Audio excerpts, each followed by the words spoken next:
Many hundred thousands of years in space, I floated like the airborne particles aimlessly. Though I've forgotten that state and time, my reminder of that journey is found in sleep. Escaping these four elements and constraints, I bound from this corral into spirit's pasture. From the nursemaid of sleep, O eternal sustainer, I taste the milk of those days of distant past. The whole world flees its will and existence towards that condition of selfless ecstasy. To escape self-awareness for even a moment, they shame themselves on wine and music. All of them know this existence is a snare, that self-willed thought and recollection are a hell. They flee the self into selflessness, O guided friend, by getting high or busying themselves.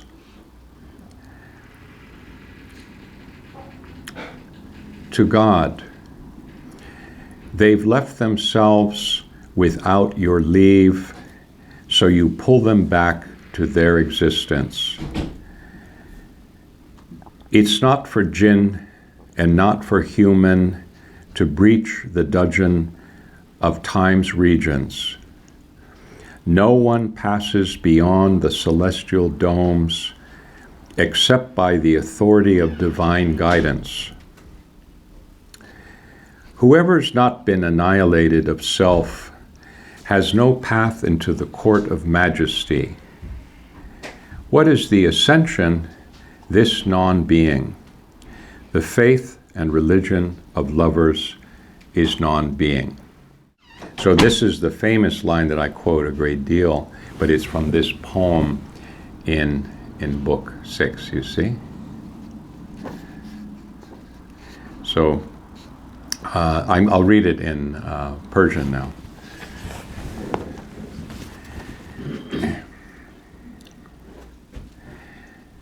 صد هزاران سال بودم در مطار، همچو ذرات هوا به اختیار، گر فراموشم شده است آن وقت و حال، یادگارم هست در خواب ارتحال. میرهم زین چار میخ چار شاخ، می جهم در مسرح جان زین مناخ، شیر آن ایام ماضی های خود، می چشم از دایه خواب ای صمد. جمله عالم ز اختیار و هست خود، می گریزد در سر سرمست خود. تا دمی از هوشیاری وارهند، ننگ خمر و زمر بر خود می نهند. جمله دانسته که این هستی فخ است، فکر و ذکر اختیاری دوزخ است. می گریزند از خودی در بی خودی، یا به مستی یا به شغل ای مهتدی.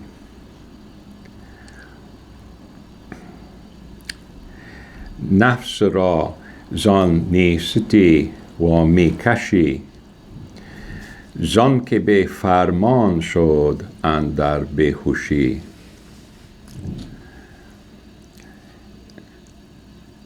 لیس للجن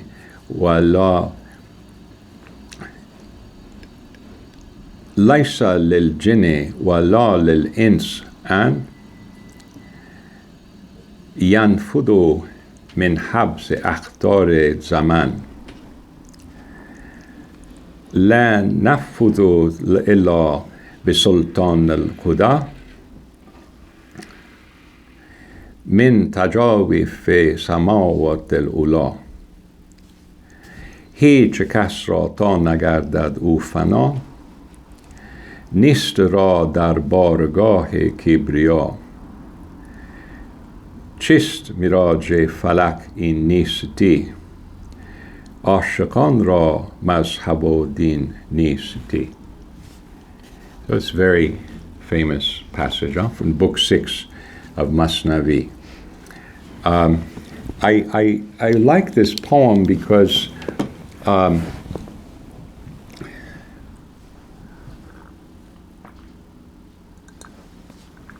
no matter how advanced or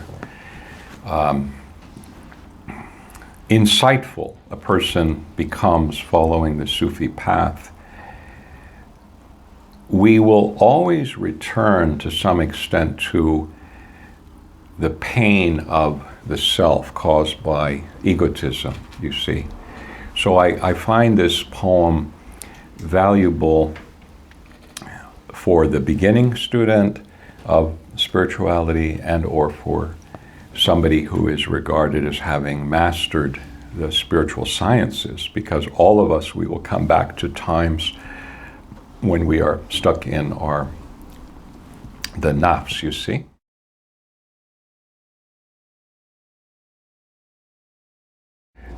So he's saying hundreds of thousands of years ago, I was in the airspace, like the particles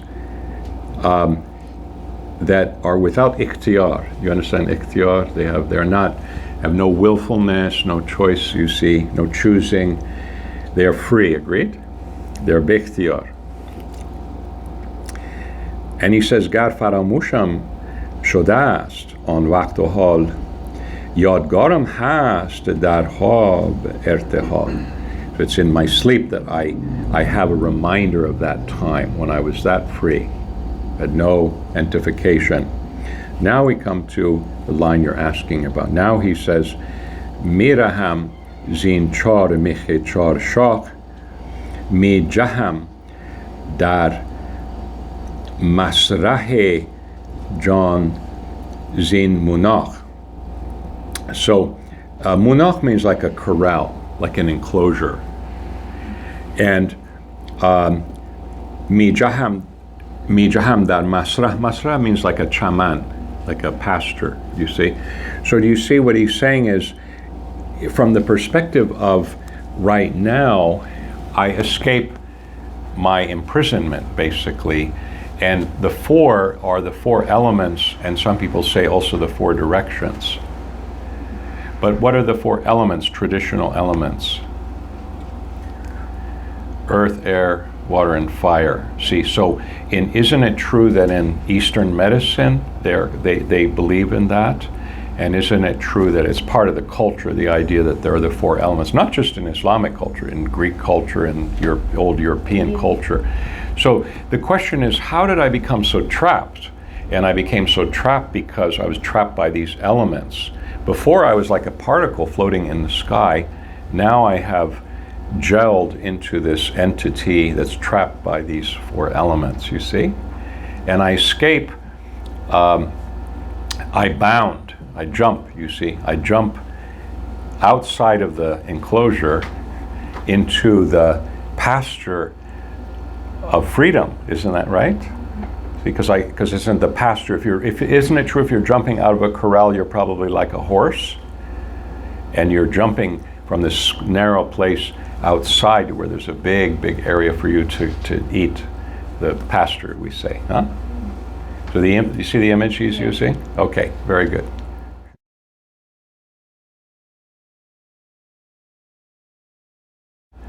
What is the ascension of the Prophet? Yeah, the Prophet Muhammad sallallahu alaihi wasallam, he's ascending into the sky.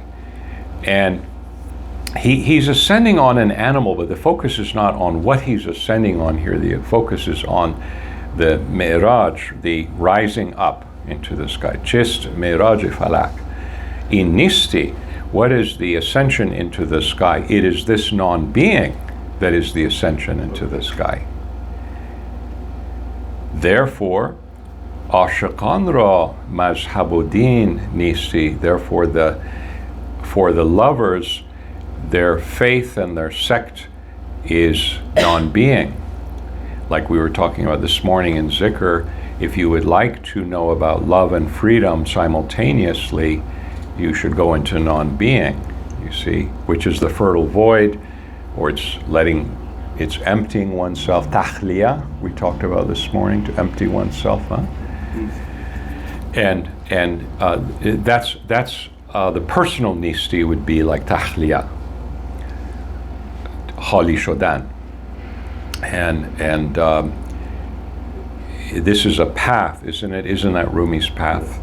So some people say, well, Rumi's path is love. And you'd have to say, okay, we agree, but how does he describe love? Does he describe love the way the Romance minstrels and poets of Europe did in the Middle Ages? Not really. Isn't it more Buddhist than that, or more? It is the idea of Taoist, Buddhist. It's closer to that, isn't it? Isn't it closer to the cloud of unknowing of the Christians? Do you know the cloud of unknowing? A little bit. Yeah, Cloud of Unknowing is a very significant book. It's we don't know the author, it's anonymous, but definitely same path as Rumi. So that's why I like this poem so much, because the poem starts with a memory of freedom in his usual artistic imagery. It takes us from there into the escape from that. It explains how people without the means to non-being, they actually are trying to escape, but they're doing it with liquor, drugs, and OCD behavior. You see? That's basically what he's saying. See, the words he's using for that, he says,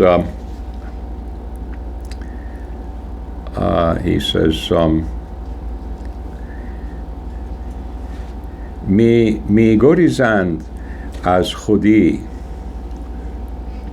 در به خودی یا به مستی یا به شغل ای محتدی. می گریزند از خودی در به خودی یا به مستی یا به شغل ای محتدی. He's saying they know full well. He could have added suicide there too, right? I mean, in this culture, he could have said, well, there's also suicide, but he leaves that one out. He says, now it's spoken to God. Rumi is saying, nafs ra zonicity wa mikashi. Wa mikashi, huh? You pull back those people from non-being. Which non-being? The non-being from drinking, drugs, or OCD behavior. Obsessive compulsive disorder, by the way. That's what I meant to say. From busyness, huh? زان که به فرمان شد اندر بهوشی. You see? Because they left without the divine command, meaning there was a way that you had to follow. It was the only way that was going to work. So if you thought, here the command means that if you had followed the one way that would be effective, but instead you thought you could get away from yourself, couldn't you also get away from it by taking a lot of sleeping pills, not for suicide, but just to be asleep? Or television all the time.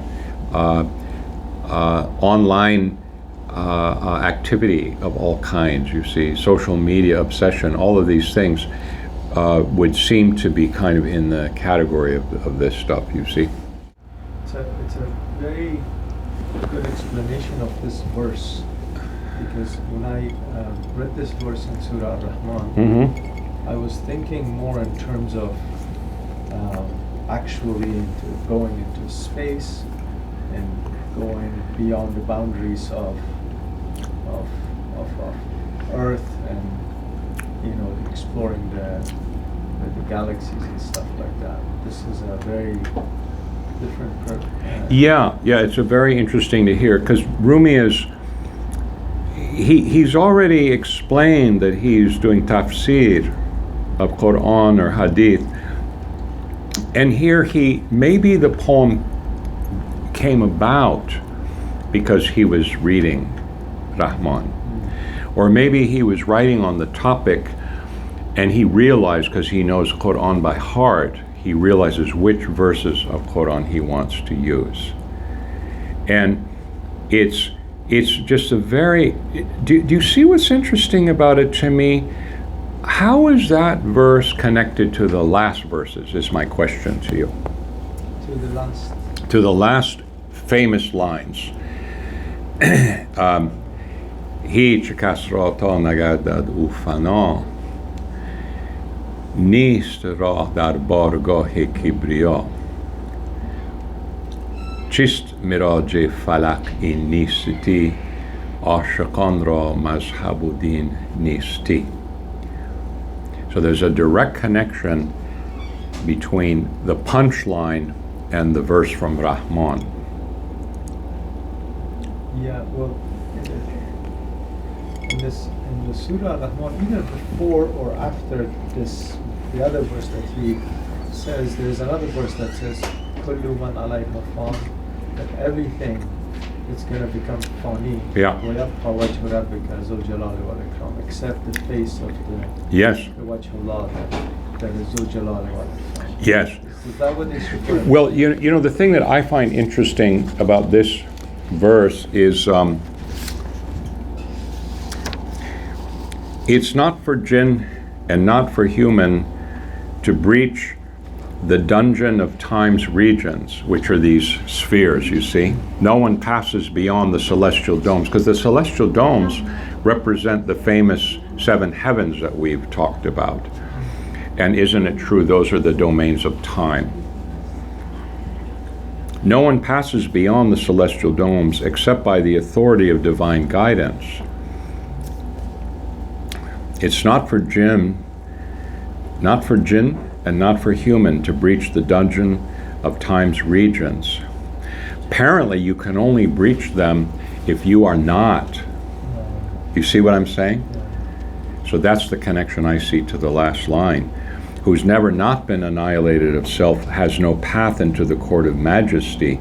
For example, when he says no one passes beyond the celestial domes except by the authority of divine guidance, does he mean that the next few lines are the divine guidance? You see, which is, whoever has not been annihilated of self has no path into the court of majesty. What is this ascension? Ascension through those skies, right? This non-being. The faith and religion of lovers is non-being. Let me ask you, in the Miraj, is there, what is the mythology of the Miraj? Does Muhammad sallallahu alaihi wasallam, does he go through these same skies that he's talking about? Yes, you see, it all fits together, meaning the mythology, which is what, we know it's not science, but it is a valuable analogy, a valuable mythology of these journeys through these spheres. Because these spheres, he starts out about being trapped. He talks, starting out about being in, that's why I like the idea of, I could only call matar, flying space, airspace, but really he means space, right? And isn't, like what you're saying, isn't our idea of space a lot bigger? So imagine this idea, we're floating really in the ether, we would say, or we're actually in Alast. We are in Alast. We are in a very free space. Agreed?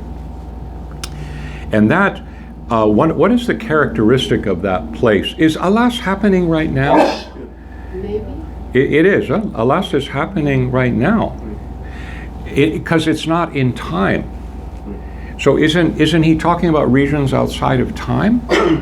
And oddly enough, regions outside of time are the most familiar thing to our soul, which is alast.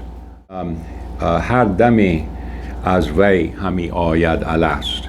At every moment, Rumi says, there comes the sound of God saying, "Am I not your Lord?" You see? Har dami az vei hami ayad alast. Jauharo araz migardand has. The substance and the accident, meaning the temporal and the eternal essence of things, comes into manifestation. You see? The materia prima and its identity as a self of one kind or another come into existence. You see? Garnami ayad bale zishan wali amadanashan as adam bashad bale. So think about all the particles in the universe. He says, although you don't hear coming from those particles, yes, you are our Lord, their very coming out of non-existence into existence is, yes, my Lord. You see how beautiful that is? So this is very beautiful imagery. Yeah? Do you know this line from Rumi? Like all the other particles, we are just floating in space. We are free, you see, we're free. And then he points out that his only reminder of that, when he's sleeping, what appears in his sleep is a reminder of the journey. Which journey? Journey from freedom into captivity. So there's a poem about freedom, from freedom into captivity. Who has this happen, and who's the first one has this happen to them? Adam, huh? Adam and Eve have this happen to them. What was the bargain like? Were they suckered by somebody? What was the bargain? They were suckered. What happened to them? What was it? Satan. There was a forbidden tree and forbidden fruit. It says, you can have. He's telling you to do this. Says, come over. Look, there's the tree of eternity, right? He says the tree of eternity, with endless fruit and so forth. Yeah, that's what he says. And they go there, and like we said in the last meeting, God is just saying. He has like one of those traps that catch birds, he's just waiting for Adam to take it, you see. But isn't that the beginning of the story of the human story of freedom into captivity, or from the paradise into this world, and so forth. So the whole poem is very consistent. What I like about it, what I mean about an aphorism, it's a one-liner that tells you, it's, I think, the very best line to talk with people about when they want to talk about Rumi and love, and that's fine. We're certainly up for that. But we want people to understand that his idea about love is it's a profound surrender into non-being, into non-existence, into the domain of non-existence and so forth, you see. In which case one finds all of the universe in oneself, and the universe is in fact made of love. I was a hidden treasure and I loved to be known, you see. So Rumi and other poets say that statement is about the cosmos coming into existence because of love. That's the kind of love. Human love is real, but it's not exactly what Rumi's talking about in the big picture. It's more of a mirror image of a facet of that huge cosmic eternal love, you see?